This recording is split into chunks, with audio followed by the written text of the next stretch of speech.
Tunamshukuru Mungu pia kwa ajili ya neema ambayo ametupa siku ya leo kufika nyumbani kwa Bwana. Na katika ibada hii Mungu akubariki kuwa sehemu ya ibada ya leo mahali hapa. Tunamshukuru Mungu kwa sababu yeye ni Mungu kwetu. Tena yeye ni baba yetu. Tena ni baba mwenye upendo katika maisha yetu. Baba mwenye huruma. Baba anayetujali. Hakuna baba mwingine zaidi ya baba yetu Mungu. Upendo wake haupimiki. Nguvu zake hazipimiki. Mamlaka yake haipimiki. Maarifa yake hayapimiki. Akili zake hazichunguziki. Wakati zote Mungu amekuwa Mungu. Wakati za furaha amekuwa Mungu. Wakati za machozi amekuwa Mungu. Nyakati ngumu amekuwa Mungu. Nyakati za mashangilio amekuwa Mungu. Tuendelee kumwamini Mungu.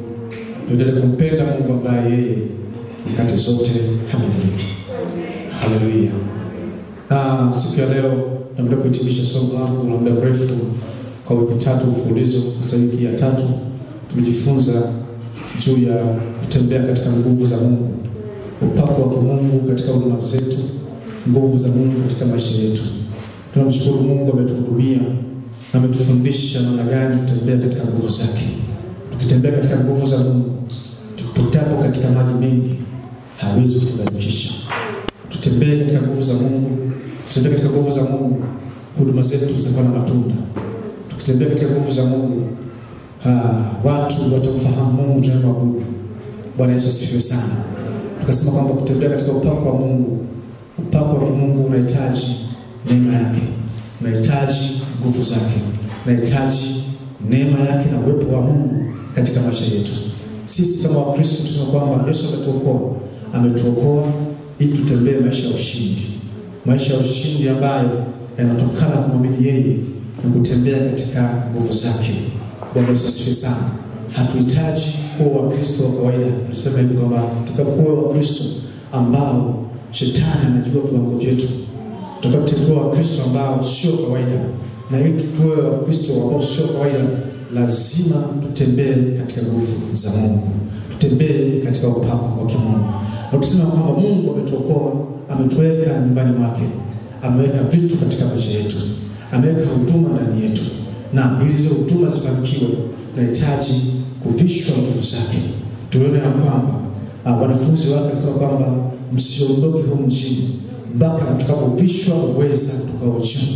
Bwana Yesu asifiwe sana. Aliwapa kazi ya kufanya, aliwapa agizo la kufanya, lakini akamwambia msiende huko nje mpaka mvikwe uweza kutoka juu. Mimi ni nani hata nisihitaji uwezo wa Mungu? Wewe ni nani hata usihitaji uwezo wa Mungu? Bwana Yesu asifiwe sana.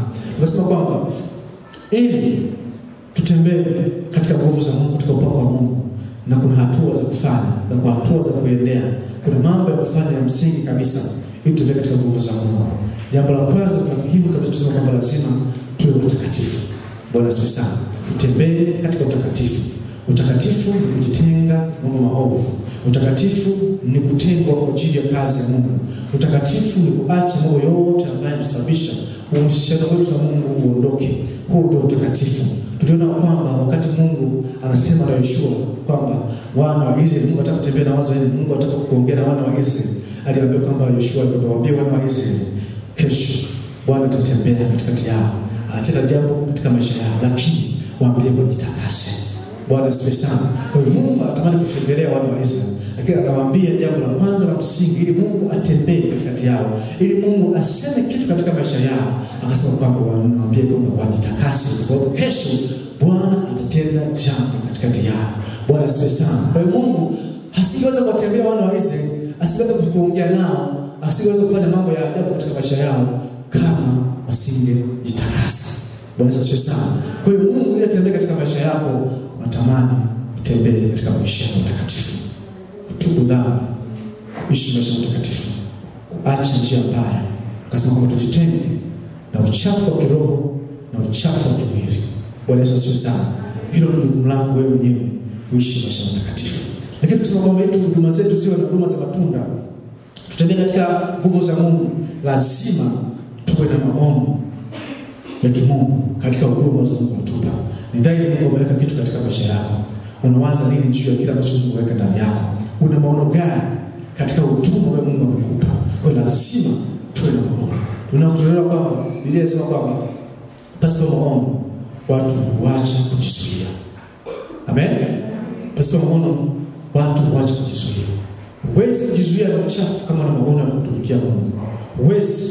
Huwezi kujizuia kwa sababu kuna maono ya Mungu ndani yako. Lakini kama Mungu ameweka huduma ndani yako na unatamani Mungu akutumie, utajizuia na mambo ambayo sio ya msingi. Utafanya mambo mazuri ambayo Mungu anahitaji.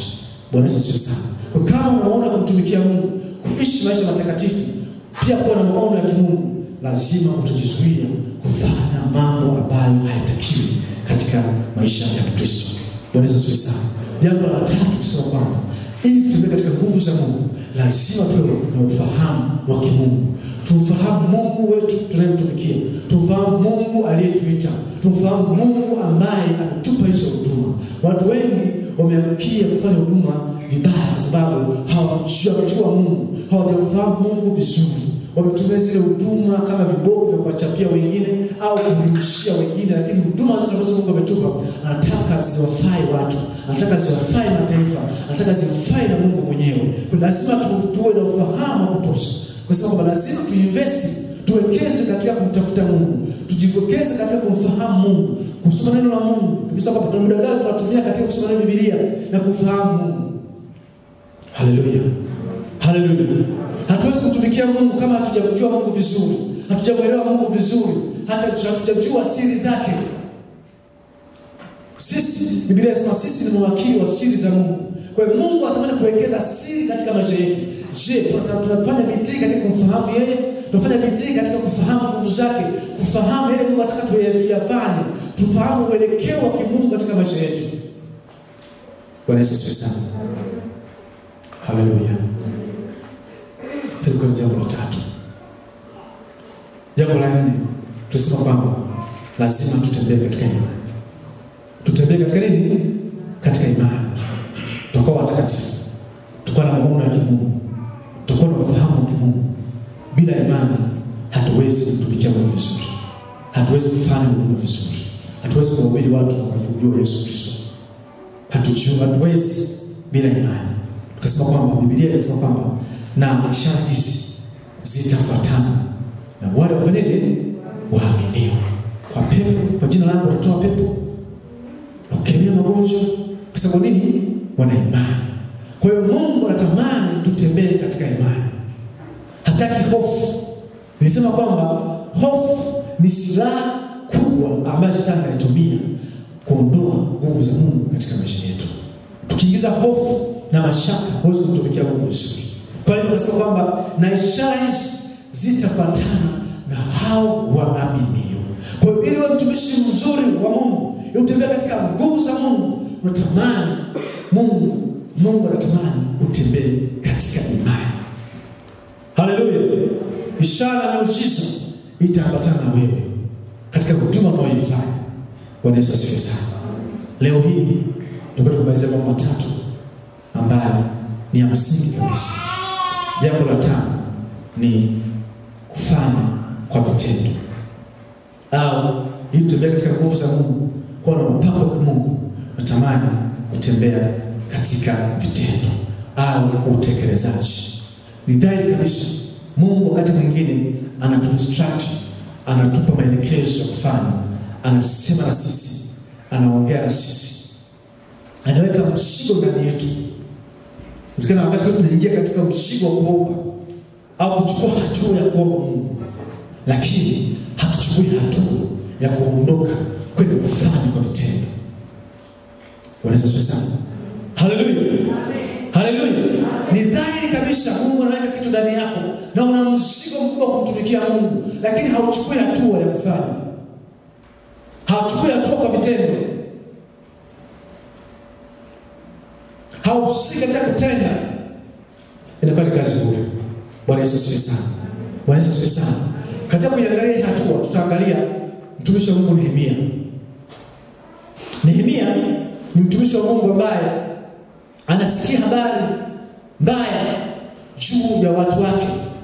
Anasikia habari mbaya juu ya Yerusalemu. anasikia habari za kusikitisha, habari za machozi juu ya Yerusalemu na watu wa Yerusalemu. Mungu anasema naye neno, anamwambia kitu, anamgusa, akaingia katika maombi, akasema akalia na kuomboleza. Haleluya. Lakini Nehemia hakuishia kuomba na kuomboleza au na kulia tu. Alichukua hatua nyingine ya kufanya kwa vitendo. Bwana Yesu asifiwe sana. Haleluya. Sasa nasikia habari za watu waamsho kwamba watu wapo katika dhiki nyingi, wapo katika mateso mengi. Akaomba Mungu. Yamkini Mungu akapa neema ya kuomba peke yake, lakini pia inawezekana alimshirikisha watu wengine wakaomba Mungu. Lakini walichukua hatua nyingine zaidi kwenda mbele, ya kuchukua hatua ya kwenda kujenga ukuta wa Yerusalemu ambao umebomolewa na hatua. Bwana Yesu asifiwe sana. Walichukua hatua, hawakuendelea kulia tu, hawakuendelea kusikitika tu, hawakujifungia ndani, lakini walitoka kwenda kujenga ukuta wa Yerusalemu. Bwana Yesu asifiwe sana. Kwa hiyo Mungu anatamani huduma tulizonazo ndani yetu, zikati na uchungu na huduma zetu ndani yetu, na tunatamani Mungu afanye kitu, lakini hatuchukui hatua. Hatuwezi kutembea katika nguvu zake. Bwana Yesu asifiwe sana. Bwana Yesu asifiwe. Bwana Yesu asifiwe. Mmoja afungue katika Nehemia. Kitabu cha Nehemia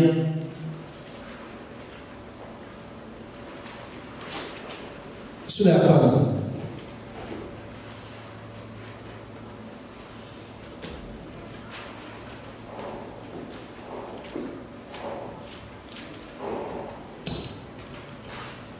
Unaweza kusoma kuanzia mstari wa kwanza kwenda kuendelea.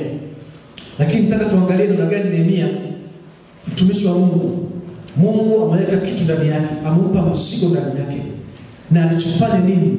Alichukua hatua gani kwenda kutekeleza kile ambacho Mungu amesema na yeye. Amesema kwamba mstari wa 3, wakaniambia watu wa uhamisho waliosalia huko katika wilaya ile wamo katika hali ya dhiki nyingi na mashutumu. Tena ukuta wa Yerusalemu umebomolewa na malango yake yameteketezwa kwa moto. Mstari wa 4, hata ikawa niliposikia maneno hayo, nikaketi, nikalia, nikaomboleza siku kadha wa kadha. Kisha nikafunga, nikaomba mbele za Mungu wa mbinguni. Nikasema, nakusihi Bwana Mungu wa mbingu, Mungu mkuu, mwenye kuogofya, mwenye kutimiza agano lake na rehema zake kwa hao wampendao na kuzishika amri zake. Tega sikio lako, macho yako yakafumbuke, upate kuyasikiliza maombi ya mtumishi wako ninayoomba mbele zako wakati huu mchana na usiku, wakati kwa ajili ya wana wa Israeli watumishi wako, hapo ninapoziungama dhambi za wana wa Israeli tulizozifanya juu yako, na mimi na nyumba ya baba yangu tumefanya dhambi, tumetenda maovu mengi juu yako, wala tukuzishika amri wala sheria wala hukumu ulizomwamuru Musa mtumishi wako, na kuomba nikumbuke neno lile ulimwamuru Musa mtumishi wako, ukisema ukikosa nitawatawanya kati ya mataifa, bali ukinirudia mimi na kuzishika amri zangu na kuzitenda, watu wako waliofukuzwa wajapokuwa katika pande za mwisho za mbingu, hata hivyo nitawakusanya kutoka huko na kuwaleta mpaka mahali pale nilipochagua ili kuliweka jina langu hapo. Basi watu hao ni watumishi wako, na watu hao uliowakomboa kwa uwezo wako mwingi na kwa mkono wako hodari. Bwana, nakusihi litege sikio lako, uyasikilize maombi ya mtumishi wako na maombi ya watumishi wako wanaofurahi kulicha jina lako, na kuomba sana unifanikishe mimi mtumishi wako leo, ukanijalie rehema mbele ya mtu huyu. Bwana Yesu asifiwe sana. Bwana Yesu asifiwe. Bwana Nehemia alipata habari mbaya habari za kusikitisha, habari ambazo zinatoa machozi, habari ambazo zinamwonyesha, lakini akaingia kuomba Mungu, akaingia kulia, akasema kalia, akaomboleza. Siku kadha wa kadha akafunga. Biblia inaeleza alifunga siku ngapi au aliomba siku ngapi, lakini aliomba na kufunga kwa siku kadha wa kadha. Kwa nini? Kwa sababu Mungu aliweka mzigo juu ya watu wa Israeli ambao wako katika dhiki nyingi, lakini pia alipata taarifa ya ukuta wa Yerusalemu kubomolewa na maadui. Bwana Yesu asifiwe sana. Akafunga na kuomba na kuomboleza. Lakini hakuishia hapo tu. Mstari wa 17 mlango wa 2 katika kitabu cha Nehemia 17 mlango wa 2 katika kitabu cha Nehemia, Biblia inasema hivi: kisha nikawaambia, mnaona hali hii dhaifu tulionayo, jinsi Yerusalemu ulivyo hali ya ukiwa na malango yake yameteketezwa, yalivyoteketezwa kwa moto. Haya, na tujenge tena ukuta wa Yerusalemu ili tusiwe shtumu tena. Bwana Yesu asifiwe sana. Nehemia sasa ameomba Mungu. Kwanza ameona uchungu juu ya kazi. Ameona hali ambayo ni ya dhiki juu ya watu wa Israeli, mashtumu mengi, lakini anachukua hatua ya kuomba Mungu na kulia na kuomboleza, na akafunga siku kadha wa kadha. Hiyo haikutosha. Alichukua hatua ya kuhamasisha watu kujenga ukuta mpya. Bwana Yesu asifiwe sana. Hiyo ndio hatua ambayo naisisitiza wakati huu, kwamba kuna muda mwingi ambao Mungu amesema na wewe, Mungu amekusemesha jambo, Mungu amekusisitiza kufanya jambo fulani, ukaingia kuomba na kulia, lakini hauchukui hatua ya kufanya kwa vitendo. Hauchukui hatua ya kwenda mbele zaidi. Tunaishia kulia, wengi tunaishia kulia na kuomboleza na kufanya maombi mengi siku nyingi, lakini hatuchukui hatua ya kwenda kufanya kazi ambayo Mungu anataka tuifanye. Bwana Yesu asifiwe sana. Bwana Yesu asifiwe. Ni jambo gani ambalo Mungu amesema na wewe ambao unataka kuchukua hatua na kufanya kwa vitendo? Mungu wetu alitupa kazi za kufanya. Ni kweli kabisa Mungu ameweka huduma ndani yetu, ameweka karama tofauti ndani yetu. Lakini kuna agizo kwa ambalo Mungu alitupa. Kila mmoja akasema, nendeni ulimwenguni mkafanye mataifa kuwa wanafunzi wangu. Baada hapo tuwafundishe kuyashika yote. Bwana Yesu asifiwe sana. Bwana Yesu asifiwe. Bwana Yesu asifiwe. Ni kweli wakati tuna uchungu na watu ambao kwenye dhambi, tuna uchungu na ndugu zetu ambao hawajaokoka, wanaotuzunguka, vijana zetu ambao wanatuzunguka, tuko nao mashuleni, makazini, majirani zetu. Ni kweli tunatamani wamgeukie Mungu. Ni kweli tunatamani Mungu awaokoe, lakini tunalia na kuomboleza tu. Tunaomba, tunawaombea tu, lakini hatuchukui hatua ya kwenda kuambia neno la Mungu. Bwana Yesu asifiwe. Bwana Yesu asifiwe. Hiyo haitoshi. Tunaomba, tunalia kwa ajili yao, lakini lazima tuchukue hatua ya kwenda kuambia kile ambacho Mungu anataka tuambie watu. Je, umethubutu kumwambia jirani yako, mtu ambaye anakuzunguka kama umeokoka na unatamani abadilike? Kuna vijana wengi katika dhiki nyingi, wapo katika mateso mengi, wametumikishwa na shetani, wametumikishwa na nguvu za giza, wametumikishwa na roho za ulevi, wametumikishwa na zinaa, wametumikishwa na mambo mengi ambayo ni mabaya katika maisha yao. Na wakati mwingine akili zao zinachukuliwa, sio wao. Tuchukue hatua ya kuambia habari njema za Yesu Kristo. Haleluya. Tuliona Jumapili iliyopita kwamba katika Matendo 26 kama sikosei, nimesema kwamba Bwana anasema kwamba tukawafungue watu macho. Amen. Tumetuma kuwafungua watu macho. Tunataka kuwaombea sawa, lakini lazima tuchukue hatua za kwenda kuambia habari za Yesu Kristo. Hiyo ndio tunatakiwa kufanya kwa vitendo. Mungu kama amekupa huduma ndani yako, amekupa karama ndani yako, hiyo karama isikae tu, lazima itumike. Lazima usimame katika nafasi yako kuitumia hiyo huduma ambayo Mungu amekupa. Na hiyo huduma umekupa wewe, hajampa mtu mwingine. Lazima tuitumie hiyo huduma. Tena tumie kwa vitendo kabisa. Bwana Yesu asifiwe sana. Bwana Yesu asifiwe. Kwa hiyo tusiriziki tuseme kama tunaombea Mungu anajua. Ni kweli Mungu anatufahamu, Mungu anajua, lakini hatusimami katika nafasi zetu kufanya kwa vitendo. Kutufanya utekelezaji kwa yale ambayo Mungu ameweka ndani yetu. Bwana Yesu asifiwe sana. Bwana Yesu asifiwe. Huu ukuta kama Nehemia asingeujenga, alikuwa kutoa hesabu. Kwa sababu mzigo Mungu aliwachilia kwa Nehemia. Haleluya. Haleluya. Kuna nafasi ya kujenga ukuta ambao umebomoka. Ni kweli una uchungu juu ya ndugu zangu ambao hawajaokoka. Tuna uchungu na watu ambao wanavuka katika mji huu. Mungu ametuweka mtiwila kwa makusudi. Mungu amekuweka hapa kwa makusudi. Natamani uweze kuambia habari njema za Yesu Kristo. Bwana Yesu asifiwe sana. Bwana Yesu asifiwe sana.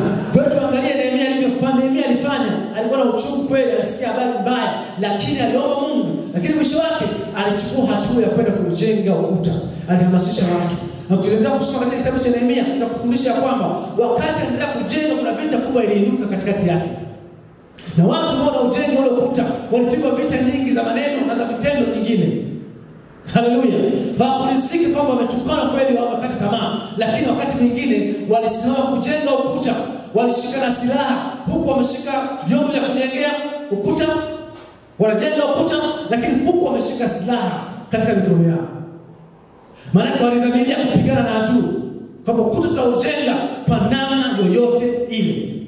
Katika huduma zetu nyingi, shetani analeta vipingamizi vingi, analeta visikizio vingi, anatupa majukumu mengi, anatupa kazi nyingi, shughuli nyingi za kufanya.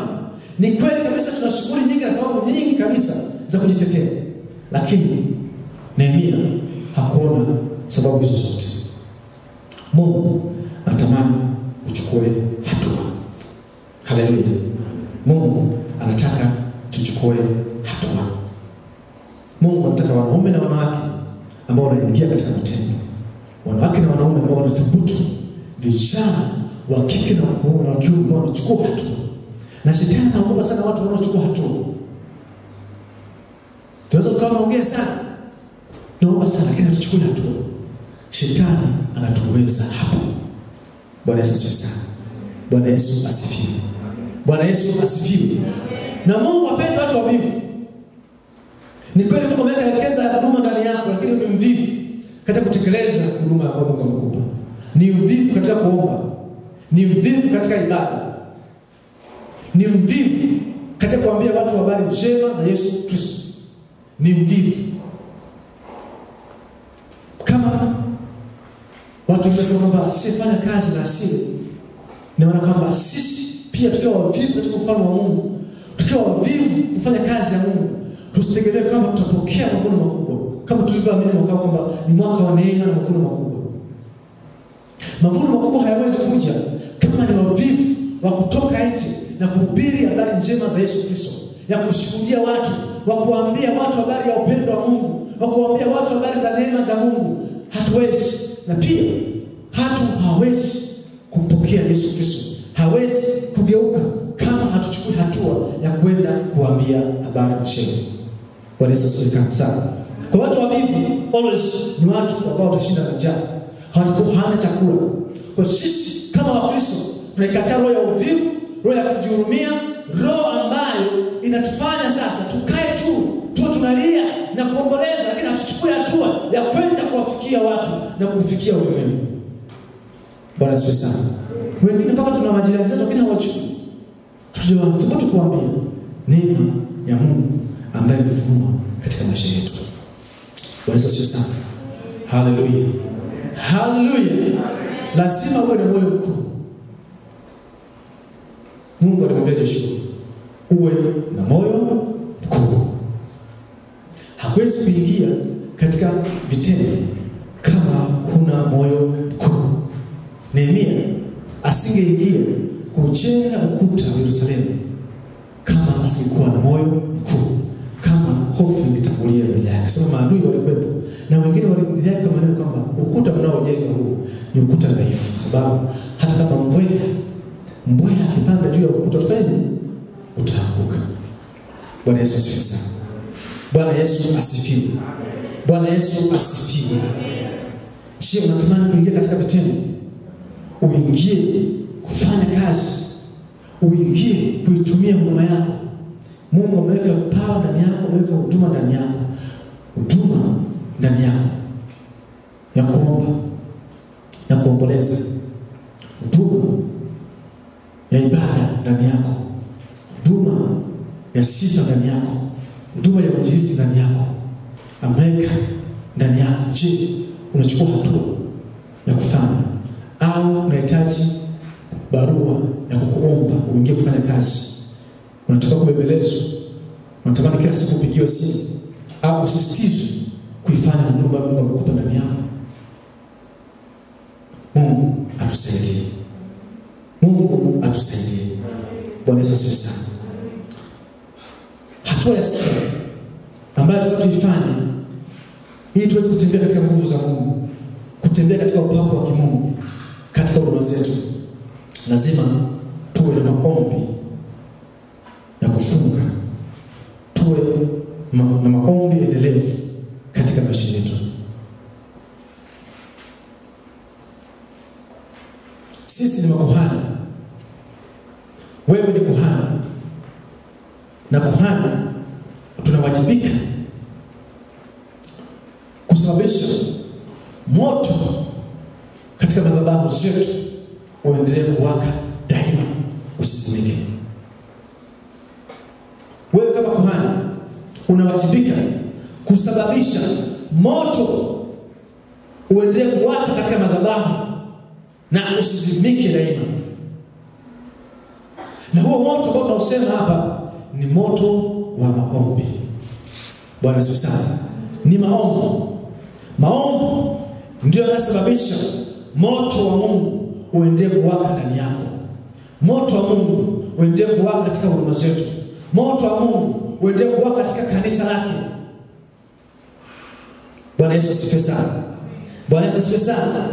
Tunatakiwa kuendelea kuomba Mungu kila wakati, nyakati zote, nyakati za furaha, nyakati za huzuni, nyakati ambapo wakati tunapokuwa na giza au tunapokuwa na nuru. Maombi hayana muda maalum, kwa sababu kama tutakuwa tunawasha moto kwa wakati, nyakati nyingine tunawasha moto, nyakati nyingine tunauzima moto, tutakuwa ni watu wa baridi. Hatimaye huduma zetu haziwezi kukua. Huduma yako haiwezi kufanikiwa. Huduma yako haiwezi kuwa na matunda. Tunatamani huduma zetu sio huduma za matunda, lakini hizo haziwezi kuja hivi hivi mpaka tuwe watu wa maombi. Bwana Yesu asifiwe. Bwana Yesu asifiwe. Mambo ya Walawi 6:12, moja tusomee.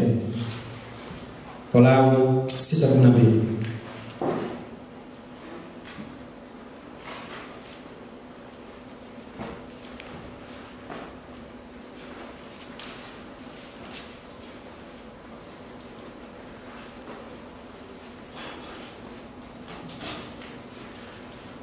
Aliyepata kusoma? Walawi 6:12 inasema, na huo moto ulio madhabahuni utautunza uwake daima, juu yake usizimike. Naye kuhani atateketeza kuni katika moto huo kila siku asubuhi, naye ataipanga sadaka ya kuteketezwa juu yake, naye atateketeza mafuta ya sadaka za amani juu yake. Haleluya. Na huo moto utatuzwa juu ya madhabahu. Haleluya. Asema na huyo kuhani atafanyaje? Kuhani atafanyaje? Atautuza huo moto kila wakati, kila asubuhi. Bwana Yesu asifiwe sana. Tunasema kwamba sisi makuhani tunawajibika kuhakikisha kwamba madhabahu zetu moto hauzimi. Amen. Moto unaendelea kuwaka kila wakati. Kwa sababu kama tunaendelea kuchochea moto, tunaendelea kuchochea Moto hauwezi kuisha. Moto utaendelea kuwaka daima siku zote za maisha yetu. Haleluya. Sisi kama kuhani, wewe kama kuhani wa Mungu, unawajibika kuchochea moto ndani yako. Bwana Yesu asifiwe sana. Katika huduma yako, katika Ukristo wako, katika wokovu wako, unawajibika kuendelea kuchochea moto endelee kuwaka daima siku zote. Haleluya. Haleluya. Bwana Yesu asifiwe. Bwana Yesu asifiwe. Moto usizime madhabahuni. Madhabahu ni moyo wako. Madhabahu ni maisha yako ya kiroho. Kuna wakati mwingine tuna msimu tu, tunachochea moto kwa msimu. Tuna msimu tunakuwa moto, wa msimu kutoka baridi. Tunawajibika kuendelea kuchochea moto katika madhabahu zetu kila wakati, kila siku, kila saa, kila dakika. Bwana Yesu asifiwe sana. Kwa sababu sisi ni makuhani wa Mungu. Bwana Yesu asifiwe sana. Bwana Yesu asifiwe sana.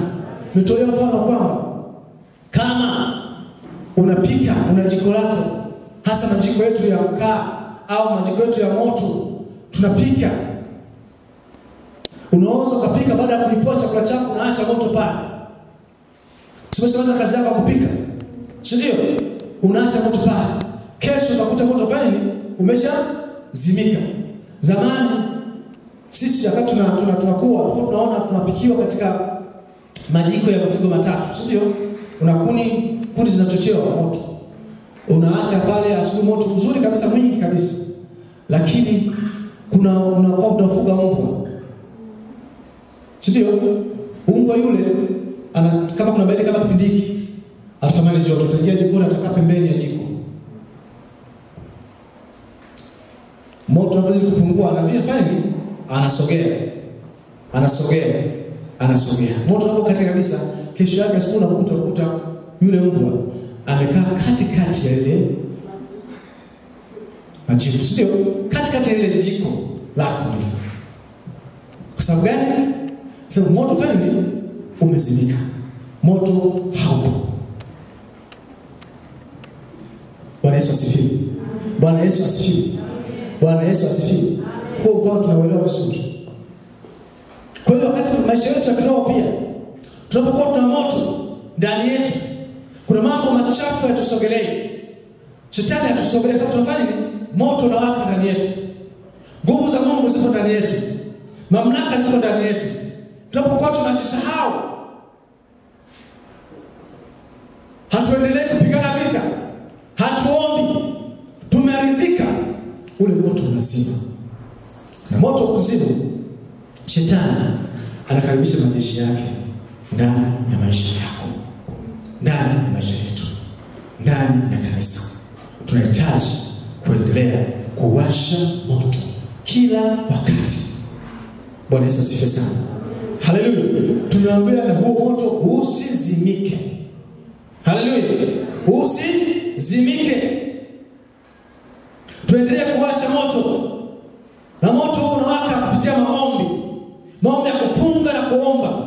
Nyakati zote tunasikia kuomba juu ya huduma ambazo Mungu ameweka ndani yetu, kuomba juu ya kazi ambazo Mungu ameweka ndani yetu, kuombea kanisa, kuombea juu ya vita tulizonavyo, kuomba juu ya nchi yetu, kuomba juu ya mbalimbali ambayo Mungu anakupa maono naye. Bwana Yesu asifiwe sana. Tunafika mahali pa kutulia na kuacha. Tunafika mahali pa kumkaribisha shetani aweke makao katika maisha yetu.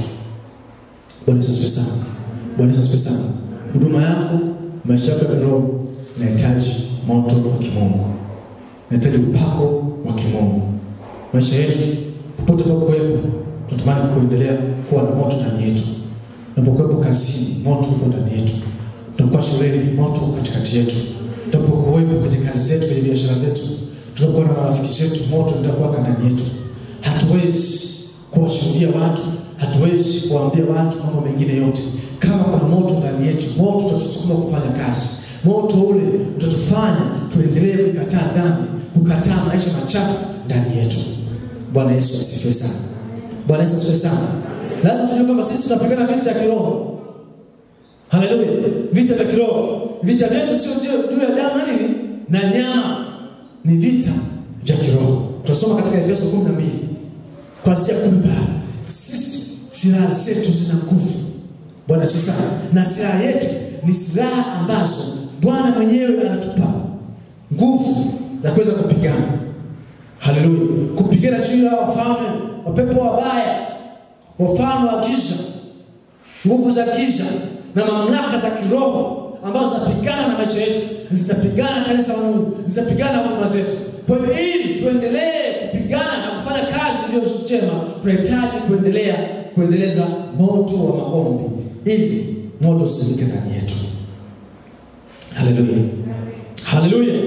Kwa hiyo utakatifu, kuwa na maono, kuwa na ufahamu, kuwa na imani, kufanya kutekelezaji, kuingia katika vitendo, katika kufanya huduma, haitatosha mpaka tusizunguke hizo zote na maombi. Haleluya. Maombi maana ni moto unawaka ndani yetu. Kama moto unawaka ndani yetu, tutaendelea kuwa watakatifu. Amen. Kama moto unawaka ndani yetu, tutaendelea kumtumainia Mungu, tutaendelea kufanya huduma, tutaendelea kusimama katika maono ambayo Mungu ametupa. Kama moto unawaka ndani yetu, tutaendelea kumtafakari Mungu na kumtafuta Mungu na kumjua yeye zaidi, tupate ufahamu wa kutosha. Kama moto unataka kuwaka ndani yetu, imani itakuwa na kuongezeka kwa sababu yeye aliyeko ndani yetu ni mkuu. Amen. Lakini moto ukiendelea kuwaka ndani yetu, tutaingia katika kuchukua hatua ya kufanya kwa vitendo kwa sababu moto unatufanya tusitulie. Bwana Yesu asifiwe sana. Bwana Yesu asifiwe sana. Watu wengi wametulia, hawafanyi kazi. Kutokuja kanisani sawa, kutokufanya huduma sawa, kulala usingizi sawa kwa sababu moto hauko ndani yake. Bwana Yesu asifiwe sana. Bwana Yesu asifiwe sana. Ni wakati wa kuendelea kuchochea moto, kuwasha kuni, chochea kila wakati. Uko nyumbani, chochea. Uko shuleni, chochea. Uko kazini, chochea. Uko barabarani, chochea. Wewe ni kuhani wa Mungu. Kuhani amesema kuhani atawajibika kuchochea moto kila pepo leo, wakati wote. Bwana asifiwe sana. Bwana asifiwe sana. Hatupo kanisani tutakuwa tukao moto. Kokote kwa kuwepo, sisi kama Wakristo, sisi kama watu wa Mungu, tutaendelea kuchochea moto wake ndani yetu. Bwana asifiwe sana. Haleluya. Haleluya. Kwa hiyo kama moto hautakuwepo ndani yetu, itakuwa tunafanya kazi bure. Tutashindwa kufikia malengo yetu tulionayo. Maono ambayo Mungu ameweka ndani yetu hayawezi kufikiwa mpaka tuingie katika kuchochea moto wa maombi katikati yetu. Bwana Yesu asifiwe sana. Bwana Yesu asifiwe sana. Amen. Jambo la mwisho la 7. Jambo la mwisho la 7 ni upendo. Ni upendo.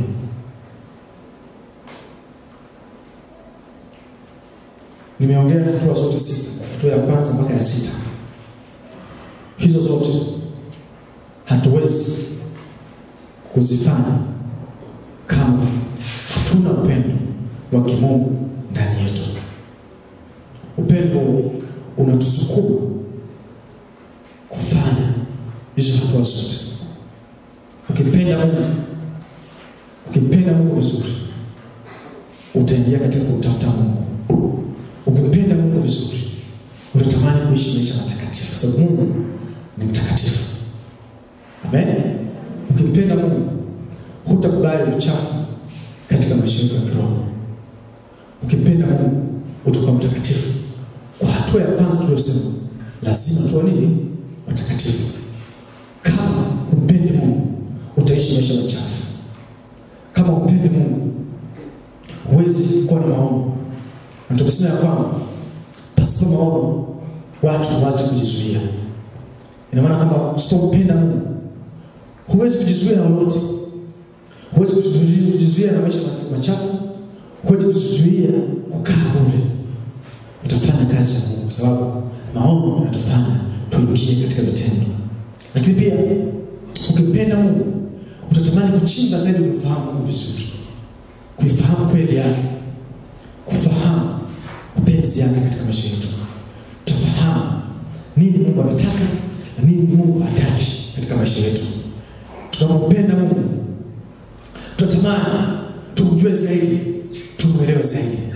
Ina maana kwamba utainvest muda mwingi kwa ajili yake.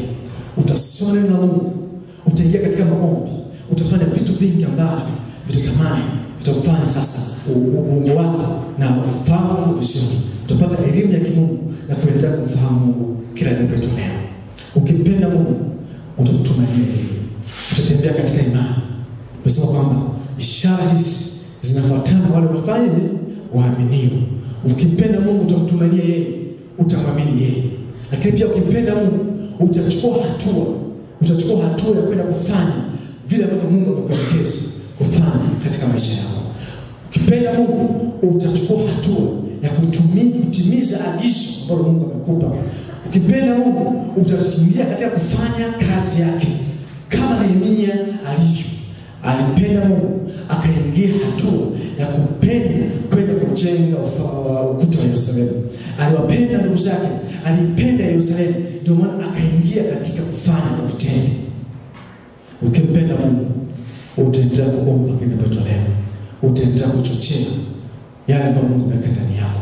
Utaendelea kuchochea moto utakao ndani yako.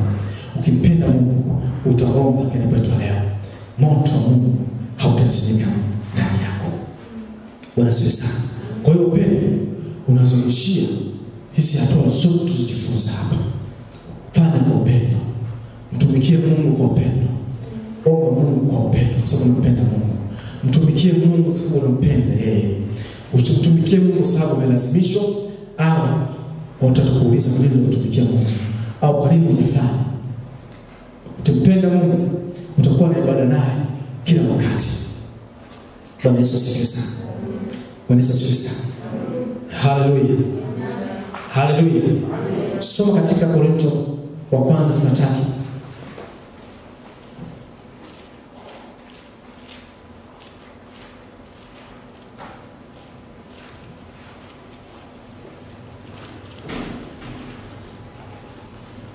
Korinto 13.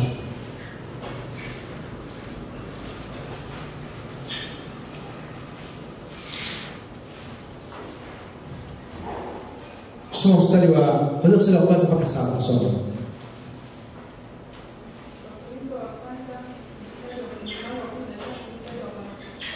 Kwanza mpaka 7.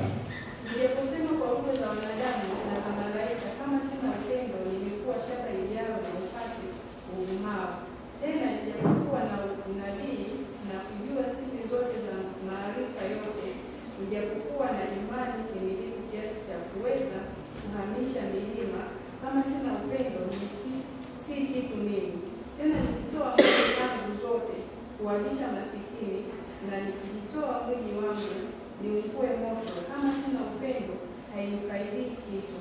Upendo huvumilia, hufadhili, upendo hauhusudu, upendo hautakabari, haujivuni, haukosi kuwa na adabu, hautafuti mambo yake, hauoni uchungu, hauhesabu mabaya, haufurahi udhalimu, bali hufurahi pamoja na kweli. Huvumilia yote, huamini yote, hutumaini yote, hustahimili yote. Amen. Bwana Yesu asifiwe sana. Tujifunze juu ya upendo. Tunafanya vitu vingi, vyote tunafanya vyote. Hivyo, tuko na huduma, tuko na karama. Lakini kama tuna upendo, ni kazi bure. Bwana Yesu asifiwe sana. Ndio kusema kwa lugha za wanadamu na za malaika zote, kama huna upendo, ni kazi bure. Haleluya. Unatumika lakini ufanye huduma kwa upendo. Ufanye kwa upendo. Hiyo ni kazi bure. Bwana asifiwe sana. Bwana asifiwe sana. Bwana Yesu asifiwe sana. Upendo unaamsha uamsho ndani yetu. Upendo unaleta uamsho wa kufanya kazi yake, wa kuingia katika matendo, ya kuingia katika huduma, ni upendo. Bwana Yesu asifiwe sana. Kama hatuna upendo na watu ambao wanatuzunguka, watu wanaopotea, nafsi ambazo za watu ambazo zipo katika dhiki nyingi, zipo katika mateso, wanatumikishwa bila wao kutaka, kama hatuna upendo, hatuwezi kuamka kwenda kuwashuhudia habari njema za Yesu Kristo. Bwana Yesu asifiwe sana. Bwana Yesu asifiwe sana. Kama upendo unaisha ndani yetu, upendo unapokoma na uamsho vile fani unakoma. Upendo wa Mungu unapopungua ndani yetu kwa ajili ya watu wanaotuzunguka, kwa ajili ya mataifa, kwa ajili ya watu ambao katika dhiki nyingi, tusipokuwa na upendo wa kweli wa kina, hatuwezi. Uamsho unapungua ndani yetu. Na kama mtu unapenda nafsi zilizopotea, unawapenda watu ambao hawajaokoka, ndugu zako ambao wanakuzunguka, ambao hawajapata neema ya Mungu, ambao wanatamani kuokoka, kama upendo ndani yako haupo, hauwezi kuendelea kufanya huduma. Huwezi kuwa na uamsho wa kweli ndani yako. Bwana Yesu asifiwe sana. Kwa hiyo upendo wa kweli ukiwa ndani yako, utaendelea kuwa na uamsho wa kudumu ndani yako. Utaendelea kuchochea moto ndani yako. Utaendelea kuomba Mungu ndani yako ili uendelee kuwafikia mataifa na kuwafikia watu wengine. Bwana Yesu asifiwe sana. Bwana Yesu asifiwe sana. Kama una upendo, huwezi kuwa na maombi ya mzigo kwa ajili ya watu wanaotuzunguka, kwa ajili ya jamii zetu, kwa ajili ya taifa letu, kwa ajili ya kanisa lake, kwa ajili ya watu wanaotuzunguka, kwa ajili ya watu wanaoumwa, kwa ajili ya watu ambao wanatuzunguka, ambao wanahitaji kuombolewa katika maisha yao. Kama tuna upendo, hatuwezi. Upendo ndio unatuzunguka, unatusukuma sisi tufanye kazi. Upendo wa Mungu ndani yetu unatufanya sisi tuwashuhudie watu wengine. Upendo wa Mungu ndani yetu unatuchukua sasa kuingia katika huduma, kwa sababu Mungu amesukuma kwa njia ya upendo. Bwana Yesu asifiwe sana. Bwana Yesu asifiwe sana. Sisi ndio watumishi wa Mungu. Mungu anataka kututumia. Na Mungu hatumii tu, anatumia watu. Hashuki mwenyewe afanye, anatumia watu. Anataka kutumia wewe, anataka kutumia mimi. Tunampenda Mungu kwa kiwango gani? Amen. Tunampenda Mungu kwa kiwango gani? Soma wakati wako Isaya 54 mstari wa kwanza.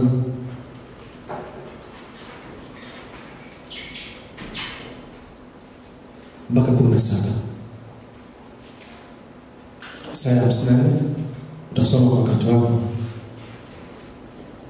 Isaya 54 mstari wa kwanza mpaka 17. Lakini vitu vichache ambavyo nataka nikutie moyo. Mstari wa 17 nasema kwamba kila silaha inayofanyika juu yako haitafanikiwa, na kila ulimi utakaoinuka juu yako katika hukumu utahukumu kwa kosa. Huu ndio urithi wa utumishi wa Bwana na haki yao inayotoka kwangu mimi. Amen. Huu ndio urithi tuliopewa watumishi wa Mungu. Watumishi wa Mungu, Mungu ametupa urithi. Ametupa nguvu, ametupa neema, ametupa kibali, ametupa uwezo wa kukabiliana na kila hali. Bwana asifiwe sana. Haleluya. Lakini katika Petro wa pili mlango wa kwanza, Petro wa pili mlango wa kwanza,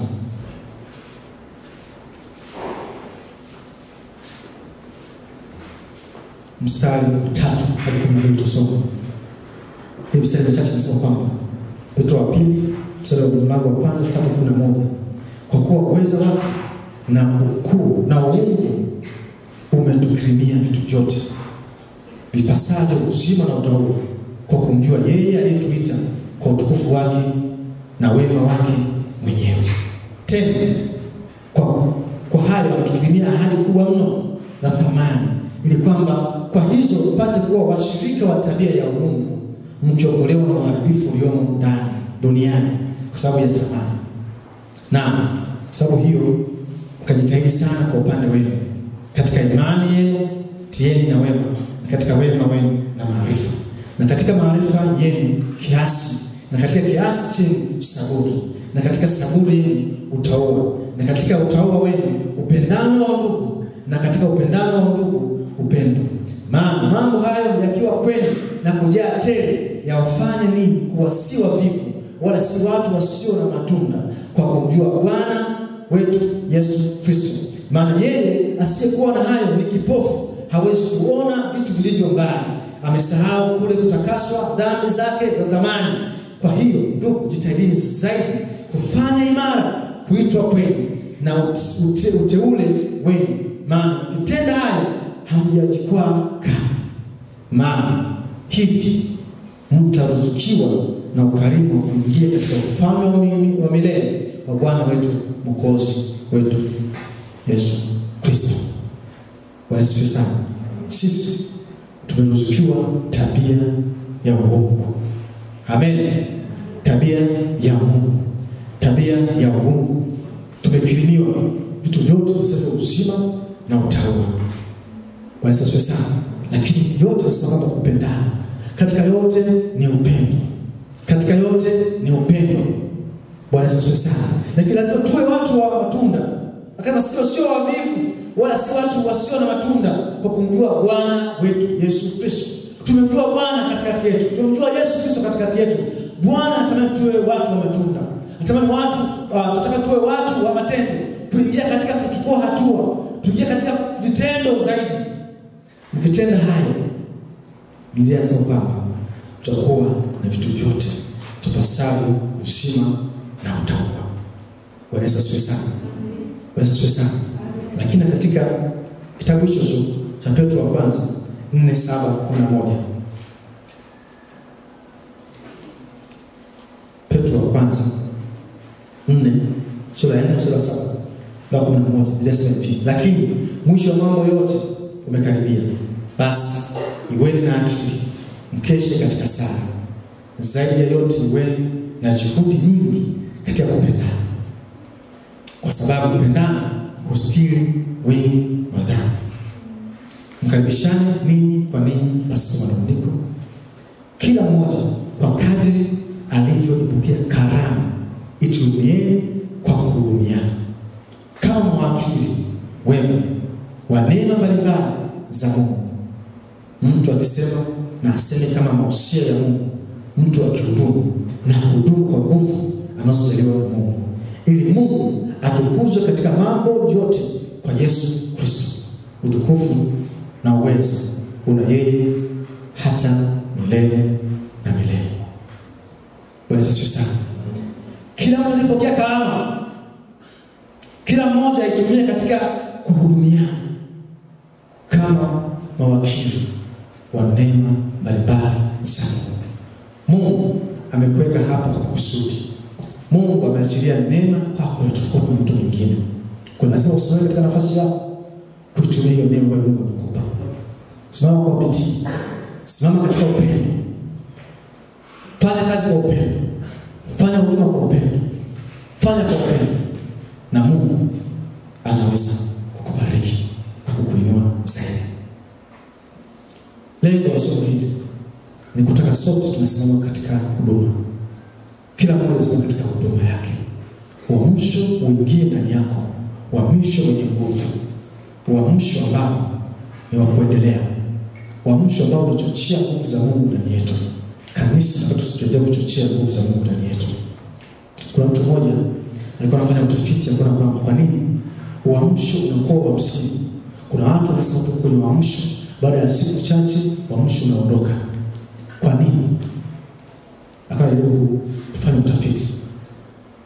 Kuna mmoja kaulizwa, anasema kwamba unafikiri uamsho ni nini na kwa nini watu wengine, watu au makanisa wakati mwingine yanashindwa kuendelea katika uamsho endelevu? Kwa nini? Akatulia kuona kwamba uamsho ni kama mabondia wanaopigana ngumi. Mabondia wako wawili. Mmoja anapokuwa anashambulia, anapoattack, mwingine anafanyaje? Anajilinda, sio? Anajilinda, anajitetea. Anataka anajilinda, anaogopa asipigwe ngumi, anataka anaweka mkono usoni ili asipigwe. Lakini inapotokea yule ambaye anashambulia, anapotulia, anapoacha kushambulia, yule ambaye anajilinda anainuka, anaanza kufanya nini? Kumshambulia yule ambaye anapiga. Kwa Yesu anageuka kuwa anajilinda asipigwe. Akasema kwamba ndivyo ilivyo makanisa mengi, ndivyo ilivyo Wakristo wengi. Wanashambulia kwa wakati, wanatulia, hawaendelee kushambulia tena, hawaendelee kupigana tena. Kwa hiyo akasema kwamba ili uamsho uwepo katikati ya makanisa, uwepo katikati ya Wakristo, uwepo katikati ya mtu, anatakiwa kuendelea kushambulia kila wakati, asitulie, asiache. Bwana asifiwe sana. Tufika mahali pa kuacha, pa kupumzika, ndipo adui anapochukua hatua ya kuanza kushambulia, na sisi tunabaki kujilinda tu. Bwana asifiwe. Kanisa la Mungu, tunaendelea kushambulia. Tunatakiwa kuendelea kushambulia. Tunatakiwa kuendelea kupigana vita. Tunaendelea kuwasha moto ndani yetu. Moto usizimike. Moto wa maombi usizimike ndani yetu. Sio wakati wa kudefend, ni wakati wa kuattack. Sio wakati wa kujilinda, ni wakati wa kushambulia. Kila mmoja ashambulie. Nyumbani kwako shambulia. Kazini kwako endelea kushambulia. Upo kazini shambulia. Unapo kanisani tuendelea kushambulia. Shetani anadhamiria kutuumiza. Shetani katika anadhamiria kutuangamiza. Tunatakiwa kuendelea kushambulia. Tuendelee kushambulia adui, na yeye hawezi kushambulia. Bwana asifiwe sana. Bwana asifiwe sana.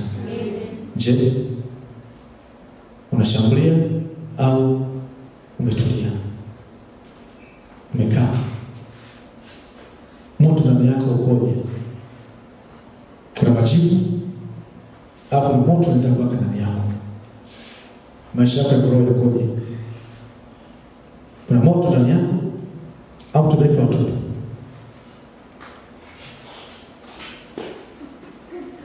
Kwa kanisa tunaposimama na kutulia, kutokushambulia, shetani anainuka kutushambulia. Bwana asifiwe sana. Tujifunze kama kutembea katika nguvu za Mungu, kutembea katika upako wa Mungu. Mungu anatamani tuwe moto ndani yetu.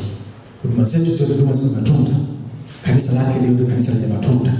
Huduma zetu zenye matunda. Kama kila mmoja anazaa matunda, obvious kanisa la Mungu litakuwa na matunda mengi. Bwana asifiwe sana. Kama kila mmoja anashambulia, kanisa litakuwa katika kushambulia, na adui hatapata nafasi. Bwana asifiwe sana. Simama kwa Mungu. Mungu anataka kutumia wewe. Mungu anataka kutumia kwa kadri ya neno la kuachilia katikati yako. Anatamani usimame kwa miguu yako. Kama Nehemia alisimama kwa miguu yake, alichukua hatua. Mungu anataka usimame katika nafasi yako ambayo Mungu amekupa. Amekupa nafasi, hebu simama katika nafasi yako. Fanya. Hudumu kwa imani, hudumu kwa upendo. Bwana Yesu asifiwe sana.